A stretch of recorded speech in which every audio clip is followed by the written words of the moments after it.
A science story, huh? These NYU scientists, I felt really right. I was so And I just thought, well, I had figured it out. It was that golden moment. Because science was on my side.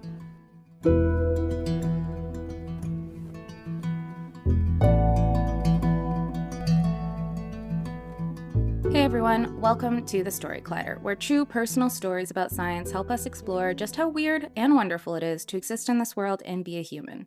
I'm your host, Misha Gajewski, and today's episode is all about gardening. If Martha Stewart is to be believed, gardening is the key to lifelong happiness. And honestly, she might be onto something, because scientists have found that soil bacteria, specifically Mycobacterium vaccae, makes our brains release serotonin. Who knew?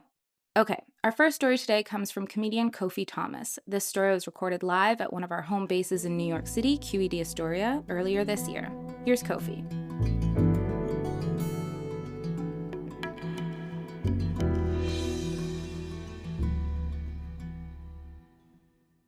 I'm Kofi Thomas. I am from Boston. My parents are from a tiny island called Dominica.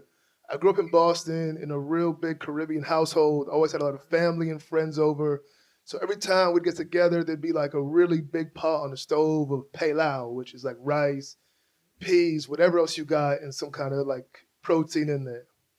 I get a little older. I start doing comedy. I moved to New York. New York is cold, it's big, and it's quiet.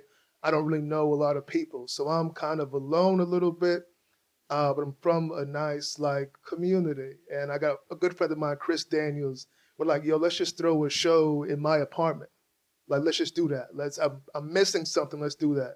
So I get my lights. I build a little stage, and I need chairs. Across from me in Bushwick is a community garden, and I see this garden, and I'm walking by it. It's got gates around it, and there's some Puerto Rican and Mexican flags and music playing in there. And I'm like, oh, they got so many chairs. So many. I need these chairs. And so I'm plotting every day. I'm like, how do I get in there? Do I jump the gate and take a few, bring them back? No, that's not cool, Kofi. So one day I work up my nerve. I go into this garden, and there's an older man with the Puerto Rican flag hat on. And I walk past some rose bushes, and this man and his grandson, they are throwing a knife over and over again into the floor. I'm watching him teach his grandson how to throw a knife properly. And I think about leaving. I'm like, no, I'm already in here. Hello, sir. Hola. I was wondering, I live across the street. My name is Kofi. If I could borrow some of these chairs, I'll pay you some money. I'll rent them from you. He says, well, my name is Hernan. This is my grandson, Mason. We out here, we having a good time. What do you say your name was? I'm like, oh, I'm Kofi. And I realized, I'm like, oh, I'm not saying my name properly. Hey, I'm Kofi. Hello, Hernan. And he starts telling me about the garden. Oh, it's been here for over 30 years. We have chickens in here. Chickens are running around. There's fruit trees in the place. And I'm getting more and more excited. I still want these chairs, though. So he says, you know what? Take these chairs, but just bring them back. And I'm thinking to myself, I've seen your grandson throw a knife. I'll bring the chairs back. Don't worry about it. But I feel so overcome with his generosity, I want to repay it. So I say, hey, Hernan, right now, I'm a professional box lifter. I work for a moving company. Okay. I have a truck sometimes if you need any help. And he says, oh, yeah, he looks around. He goes, you know what? Actually, we're rebuilding the walkways around here. And we have to go to Home Depot. I go, okay, here's my phone number. That Friday, he calls me. I grab a 16-foot box truck. I pull up in front of the garden. Hernan gets in. Another man jumps into the truck. I say, hello. Hernan says, this is Julio. We call him Chente. Hola, Chente. Doesn't say a word to me. Cool. We go to Home Depot and we start picking up lumber, and we get to the checkout register. And I say, hold on, let me do some talking here, Hernan. And I say, excuse me, miss, we are a community garden. By the way, I just met him. I say, we are a community garden. Do you have any discounts for community gardens because I'm Caribbean and I always want things to be a lower price. They say, oh yes, we do have some like nonprofit, discounts. Cool. So I saved us like over $100 that day. I start driving back. We get back to the garden, and when we get back, there is this like hero's welcome. There's all of these families outside who I have never met before, and I'm looking at them. I come out the truck, and Hernan is like, "Hey, this is Juan. This is Julio. This is Anna. This is Freddie. Here's Freddie Jr. Here's his daughter. Here's his son. Here's his grandson." And I'm meeting primos and primas all over the place, and y ahora, I'm meeting more people and speaking more Spanish than I've spoken in my life. And I'm feeling great. And we start bringing the lumber into the garden. And we're bringing it in. And somebody starts a fire on the grill. And they start cooking. And it's a big pot. And there's arroz con habichuela. And I'm like, oh, this feels familiar. This feels like being back home. And I'm having a good time. And as we finish up the night, we're finishing up the night. And then one of the wands says, so tomorrow, tomorrow, next day, I go, we working again. And then for weeks, we got together. For weeks, we're just working every week after week. We're working on these walkways, and we finish it. And the kids start playing, and I'm meeting more people, and I meet more people, and I meet more people. And it feels really good. And as we're eating one day, Hernan says, hey, it'd be cool if we had some tomatoes with this arroz con habichuela. And I said, oh, I get it. We want to grow some food here. Ah, entiendo. So I say, hey, Hernan, where do we get the materials to grow this food? He tells me we get it from Green Thumb. I say, where's their number? He says, you have a phone. Okay, I hear you, Hernan. I look it up. I find Green Thumb. I call them. I talk to a woman named Lillian Reyes. I say, hello, Lillian. My name is Kofi. I'm at the People's Garden in Bushwick. We want to grow some food. May we please have some supplies? She says, yes, you may have some supplies. We have some wood to grow food. However, we have no way of getting it to you. We are understaffed. We have lumber at this compound, but unless you know somebody with a truck, there's no way to get it. I say, hey, Lillian, I'm on my way.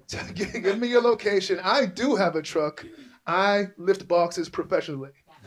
So I drive out, I meet Lillian, I get the lumber, I come back to the garden, another party. More people show up. I'm meeting more neighbors. Now we've got some Haitian, St. Vincent, Trinidadian, everyone's coming out. And I'm seeing firsthand, oh, everybody around here feels a type of way about this garden. Everybody feels connected. And through this garden, I'm meeting more people and feeling more connected to my community. So I'm falling in love with it, and I'm seeing Hernan introduce me to more and more people. And as I'm getting things going, he keeps saying, we have everything we need right here. He just keeps repeating that phrase. And it's starting to sink into me. Like, we have all the tools, the resources, all the skills right here. So as I'm, eating again, because I love to eat, I have another plate in front of me, and Hernan says, oh, this garden is nice. I wish we could help out the garden around the corner. And I say, what garden? Not realizing Hernan was setting me up again. Right? What garden? So he says, oh, yeah, there's a garden around the corner. You go over there, and you'll see a garden that's been neglected for years. I'm like, I don't believe you. Around the corner from where we live? I walk around the corner, and I see it's a beautiful disaster. This garden is large. It's, I don't know, square feet. It's a lot. Okay. Think of, think of like 12 bodegas. Whatever your measurement is, it's a lot of space. It's half a football field.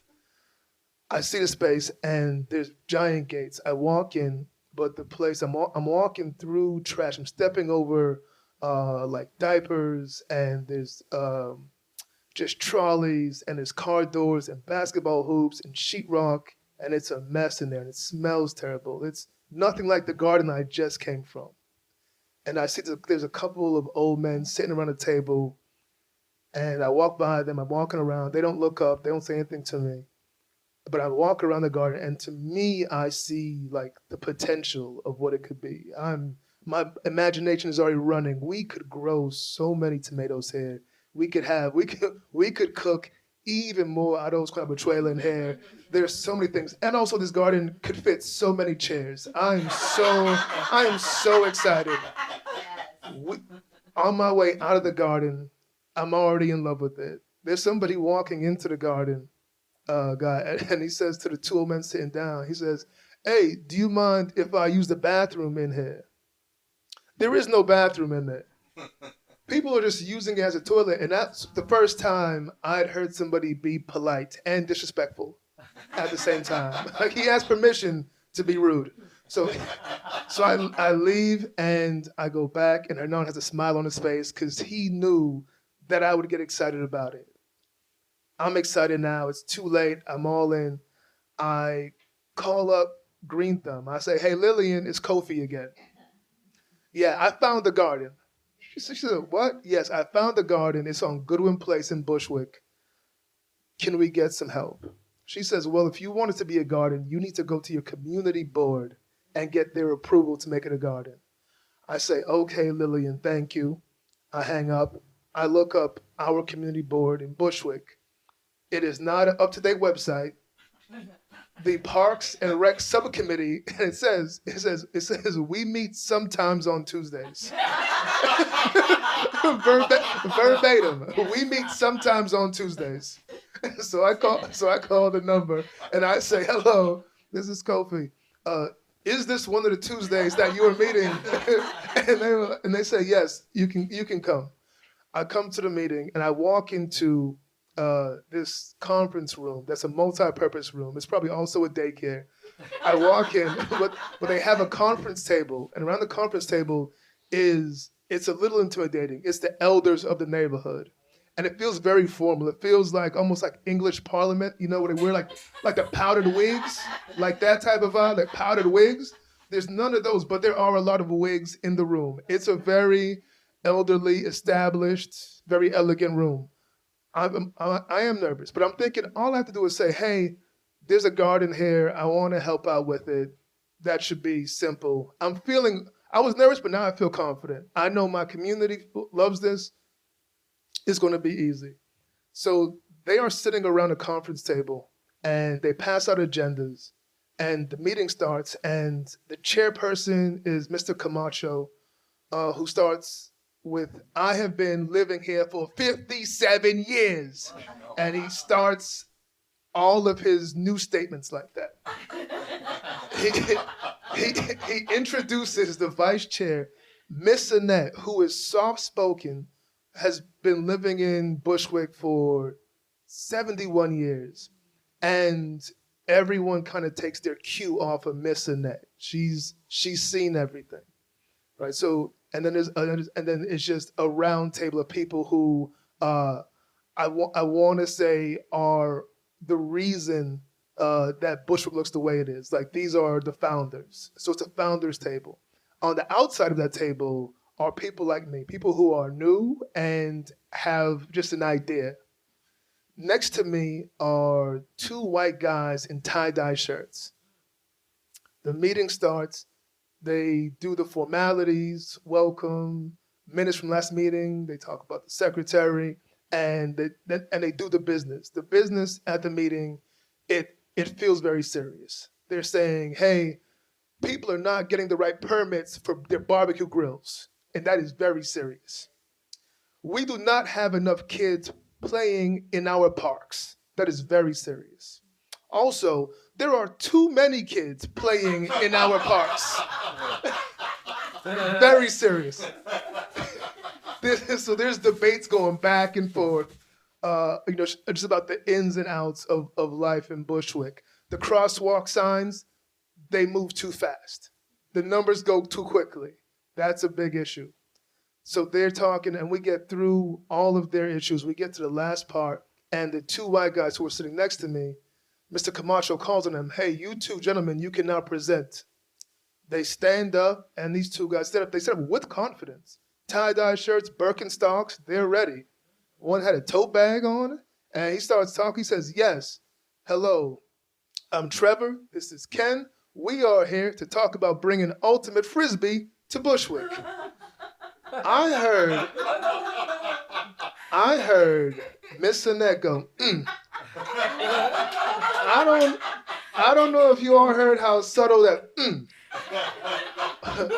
but my mom is black. I know the early warning signs of trouble. I know that means if you keep talking, there's going to be a problem. I heard the and I was like, and I realized, oh, this is not going to be easy. Like, these people do not play. Trevor and Ken do not see the sign. They keep talking about frisbee. And then Ken reaches into his tote bag to pull out the frisbee to hold it up. Like that's going to win them over. And Miss Annette rolls her eyes from the bottom of the socket all the way up and around and rolled her neck at the same time. And as the other women saw it around the table, almost like they all caught the spirit, every woman started to roll her eyes, and I saw it move around the conference table. Everyone catch it. Their proposal was done right there. The two guys, they at the end of it, they said any questions, and they were ready. Miss Annette started, are you all even from Bushwick? What is it going to do for the kids? And out of nowhere, people who I hadn't seen talk the whole meeting were like, yeah, what about us seniors? And I was like, it's over. They sat down, the Birkenstocks fell off. That was it. That was a wrap on frisbee. So now I'm nervous, but I'm like, I came here, I still want to say my piece. So I raised my hand and I said, excuse me, Mr. Camacho, can I make a proposal? And he said, no, we only talk about what's on the agenda. I said, oh, apologies. I'm trying to talk more parliamentary. I don't. Apologies. How doth one present at a future some Tuesday meeting? He says, "Okay, we can put you on for the next meeting." I say, "Okay, thank you," and I leave a little bit shaken, but with more direction. I know if I'm going to talk about this garden, I need to have facts. I need to be able to make a good, convincing proposal because this roundtable does not play.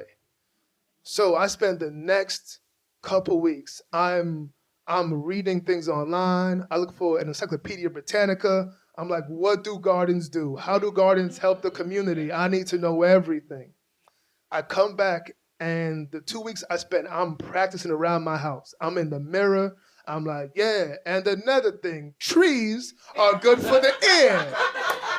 Yeah.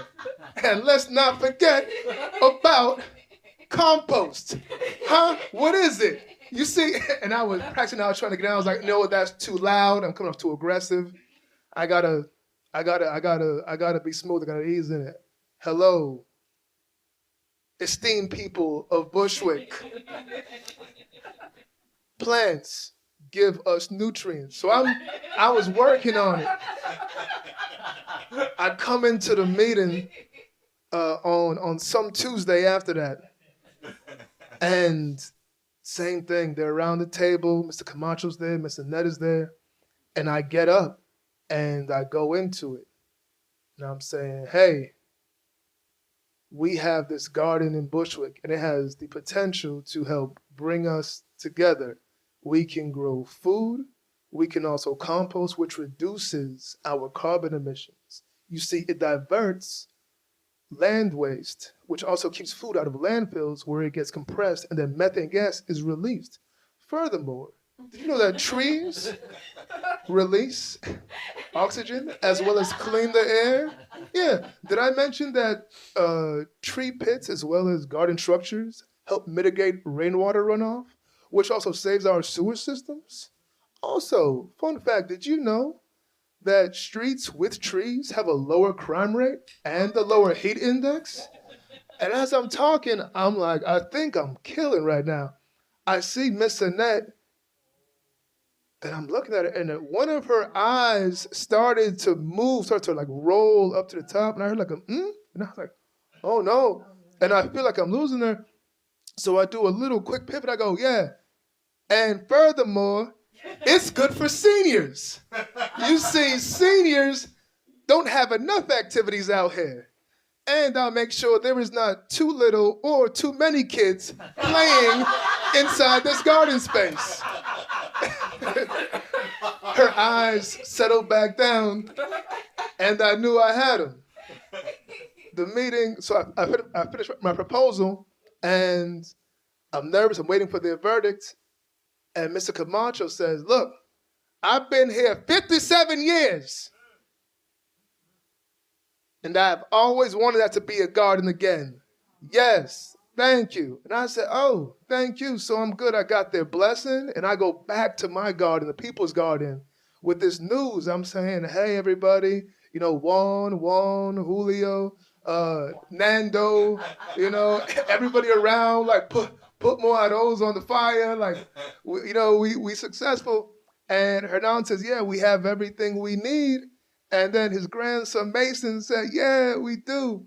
And bring back those chairs. All right, I'm Kofi Thomas. That's it for me. Peace.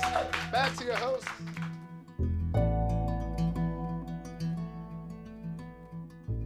That was Kofi. And I have to say, I didn't actually think community meetings were so similar to the show Parks and Rec, but it's good to know that that's exactly what they're like. To learn more about Kofi, visit our website, storyclatter.org. Being a storyteller on stage is just one way to make story clatter happen, but not everyone loves the spotlight, and that's totally okay. If getting up on stage isn't your thing, supporting Story Clatter as a donor might be the perfect way to get involved. Now, more than ever, it's vital that we hear the voices of scientists and science communicators. At Story Clatter, we believe that true personal stories can break through the noise, bringing science to life, building trust, and helping people connect on a human level. But we can't do it without your support. Our donors are a big part of what makes this work possible. They help us produce the podcast, share meaningful stories, and spark the kinds of conversations that stick with you long after they're over. If you believe in the power of science storytelling, consider making a donation at storyclatter.org/donate. Most people give $10 a month, and every tax-deductible donation, big or small, helps keep Story Clatter going strong. Thank you for being part of our community. Our next story comes from Michael Hudgens, who protects and preserves local forests through invasive plant management. He shared this story with us recently at Waller's Coffee Shop in Atlanta, Georgia, at a show we did in partnership with Trees Atlanta. Just a heads up, Michael's story does mention substance use issues, so if you or someone you know is struggling with substance abuse, there are resources that can help. Visit storyclatter.org/resources for science-backed strategies for recognizing harmful substance use, supporting intervention with care and compassion, and promoting long-term recovery. Here's Michael.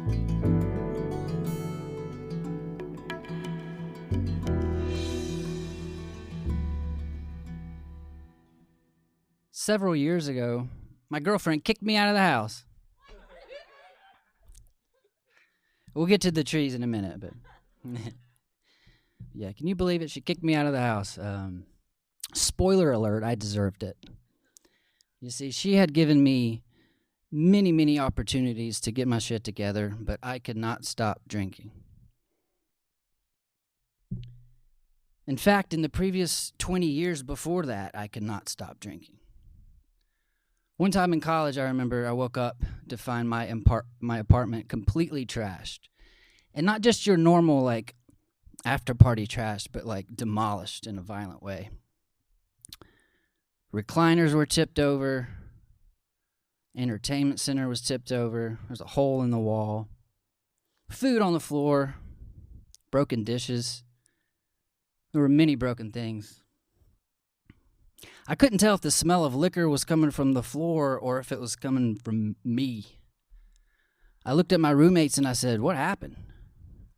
They looked at me and they said, "You did this." Now, I'd blacked out before, but nothing like this.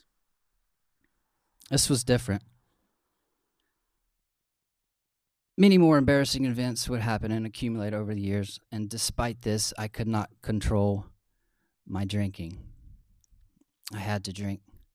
I started to carry shame And it became a permanent fixture of myself. And I used alcohol to escape that feeling. I wanted to be anywhere but here. And this would turn into a destructive cycle that would go on and on and on. Now, somehow, I was able to graduate college, and I had meaningful relationships, and I wrote songs and played in bands, and I had so many great moments that I would not trade in for anything. But there was a lot of damage done to a lot of relationships because of my choice to drink, which eventually was not a choice at all. I had to. I had a degree in marketing, but I had no sense of direction. I figured I could play music and work in restaurants and do that forever, and that would allow me to drink the way that I wanted to. Who cares, right? As long as I can pay rent, let's party. Well, that party would turn into isolation and darkness. Lucky for me, I met Lindsay, and she's a very bright light. And we fell fast, and we fell hard for each other. And it truly was magical. And within 2 years, I had moved in with her. So that brings me back to the moment where she kicked me out of the house. And during that time, as I was crashing on my buddy's couch, trying real hard to drink myself to death, I received a long email from her. A list of ultimatums is what I called it. Number 1, get some real help to stop drinking. Agreed. Number 2, find a career path. That would be great if I could just magically make that happen. Number 3, go to the dentist.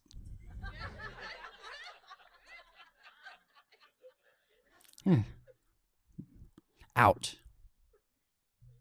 And the list went on. Yeah. And I know that she wasn't passing judgment on my teeth. She was saying, you need to take care of yourself. You're a grown man. Go to the dentist. Go to the doctor. Well,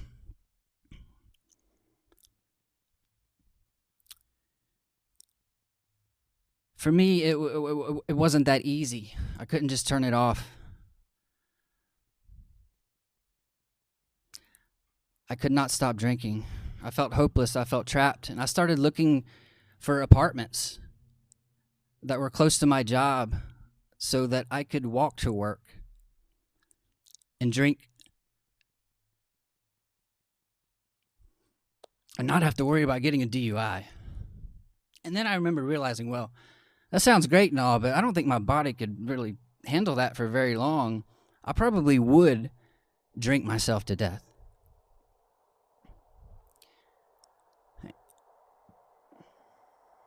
And again, I felt trapped. I didn't feel like there was any other option. And the way that I was feeling inside, death didn't sound that bad. And again, lucky for me, Lindsay was there.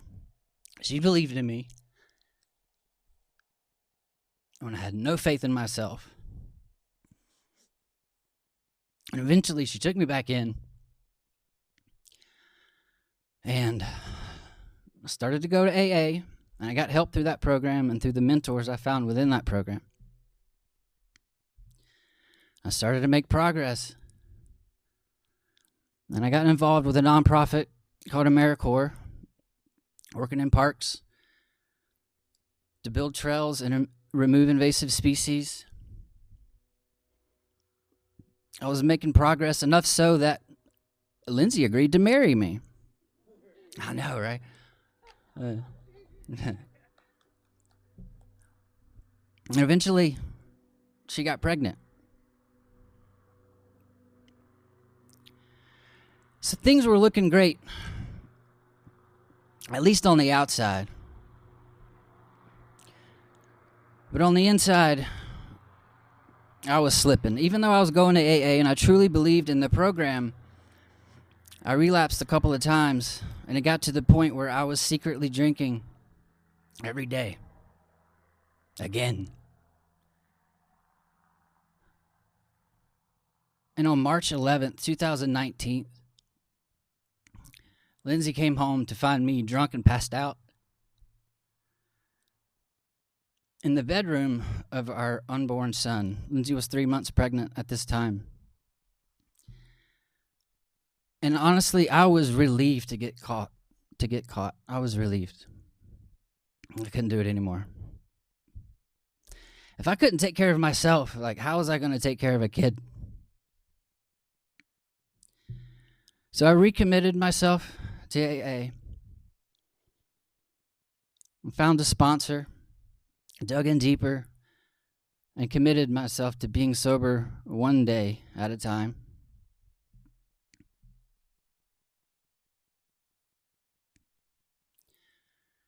In the following September, our son Traveler was born, and if you're a parent, you know how instantly our lives changed for the better.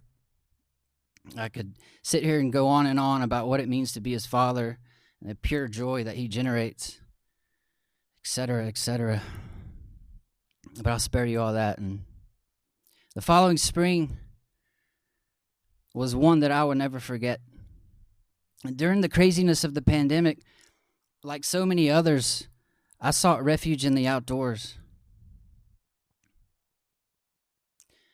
And I was, at this point, my service with AmeriCorps was over, but I was still working as a volunteer to build trails at a future park along the Chattahoochee River called Riverwalk Atlanta.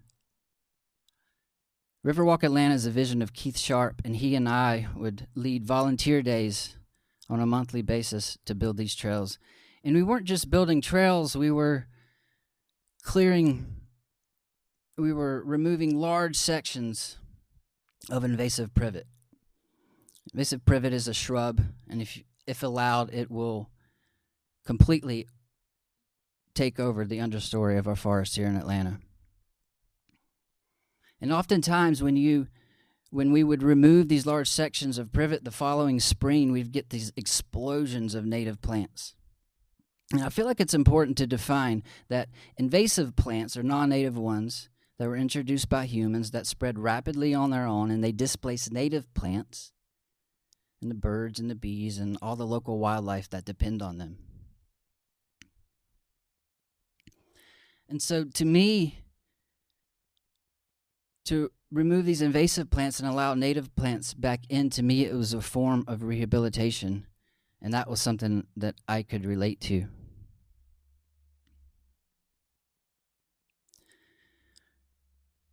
Oftentimes, after these big removals, we would see an explosion of native plant called butterweed, and they would create these beautiful vistas of yellow wildflowers that you would look in every direction. Also, the jewelweed would start to show up in huge numbers, jewelweed with their little orange flowers that attract hummingbirds, and their leaves that repel water into little beads that glisten and hang on like jewelry. Goldenrod and wingstem, taller than me, just swaying in the wind, buzzing with bees and butterflies. This place was magical to me. Upland chorus frogs would fill the seasonal pools, and their songs would fill the air day and night, and it was the most peaceful sound that I'd ever heard. As I was trying my best to restore this forest was definitely restoring me. And on May 1st, 2020, as I was exploring Riverwalk Atlanta, I was exploring an unexplored section, fighting through all the thick privet, and I came upon the biggest tree that I had ever seen. Now, the leaves were way too high for me to be able to tell what kind of tree it was. But when I looked down, I could see maple leaves, and I could see one that had very deep lobes, and I knew I could tell it was a silver maple tree. And from that moment forward, I called that tree Big Silver. And boy, was it big. And I told everybody about it, including my new friend Eli, who was running the champion tree list at Trees Atlanta. And he came out and he measured it, and it was about 100 feet tall, with an average crown spread 80 feet, 14 and a half feet in circumference. Boy, I told even more people about this tree. I told my friends, I told my family. I told the volunteers I would take them to this tree and I would say, look at this champion tree. Because it did make the list. I'd say, look at this champion tree. Isn't it great? I'm going to clear all this privet and we're all going to come and it's going to be great. I'm giving high fives and patting myself on the back. Oh, yeah. This is right. This is, you know what, Keith? Yeah, I think I should start that invasive plant removal business. I think I will. I think I'll do that. Hire me, and I'll come out, and I'll remove all the invasive plants, and all the native plants are going to come back, and I might even find you a champion tree. Ooh, not so fast. You see, unknown to me, around that silver maple tree was an invasive plant called chafflower. And this is not just any invasive plant. A mature plant can produce up to 2,000 seeds, and those seeds will stick everywhere to you if you were to walk by that plant, let alone work in the midst of that plant. So as I was uprooting all the privet shrubs, I was inadvertently spreading the chafflower seed that was around into that freshly disturbed soil. Yikes. So you can imagine. Now, and these seeds have an over 90% germination rate. So you can imagine the next spring, that plant moved into that space like no other. Ooh. It was a nightmare, and I still have nightmares about it. Because you couldn't just dig it all up. That seemed to make it worse. So, had to take a step back. Is this what I'm really going to do? Can I do this? I don't think I can do this. I feel like an imposter. Do not hire me. Whew. Well, after some sadness, some serious reflection, I decided that yes, this was still my path. I would learn from my mistakes and be better. I would share my successes and share my failures with others so that they can learn. I would ask for advice and ask for training. I would dig deeper into the research. And above all else, I would continue to get out there every day and learn and hope that the passion doesn't fade. So that's what I did.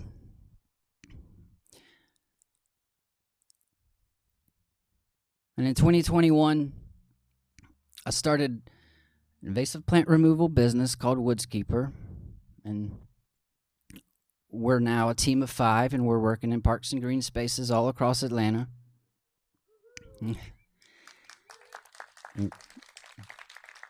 And now, when my wife talks about me, I can tell that she's proud of me, and she's proud of the work that we do. And sometimes, well, I guess I should also mention, 2 days ago, March 11th, I reached 6 years of sobriety. Thank you. And so sometimes I think about that list of ultimatums and how far that I've come, and you know, now if she could just get me to cook something, yeah.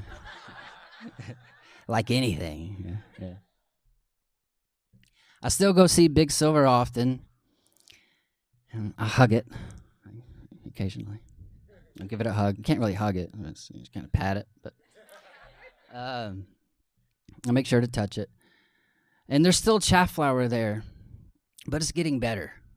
With the help of volunteers and the help of my crew, we've used various methods to suppress it. And the goldenrod and the river oats and the wild rye they're spreading and they're increasing their real estate with each passing year. And it's a slow process. And it's a process that I need help with. And it's a process that involves things that are out of my control. And a big part of everything for me is realizing that it's okay to need and receive help. And it's okay to realize that I am not in control, because I am not in control of this journey. There is no end destination. There's only what's right in front of me in this moment. And I'm grateful to be here with you tonight. Thank you.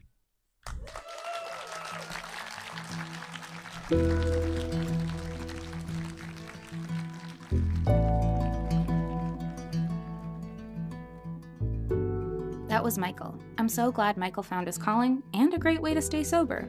If you'd like to learn more about him, visit our website, storyclatter.org. Our website is just one way to connect with Storyclatter, but there are so many other ways, and we hope you'll use them all. You can always follow us on social media. We're on Facebook, Instagram, TikTok, and Blue Sky. Head to storyclatter.org to become a financial supporter. Or if you're interested in coming to one of our shows, starting a Storyclatter show in your own community, or even learning how to tell your own science story, you can find everything you need on our website. This podcast is produced by me, Misha Gajewski, along with Jen Chen, Nikisha Roberts-Washington, and Aaron Barker, Executive Director and co-founder of the Storyclatter. The stories featured in today's episode were produced by Julio Chavez, Gastor Almonte, Mesa Saleta, and Kelly Vinyl. Special thanks goes out to the Storyclatter's board and team. Our theme music is by Ghost, and next week we'll be back with another Best Of episode from our archive. Until next time, thanks so much for listening.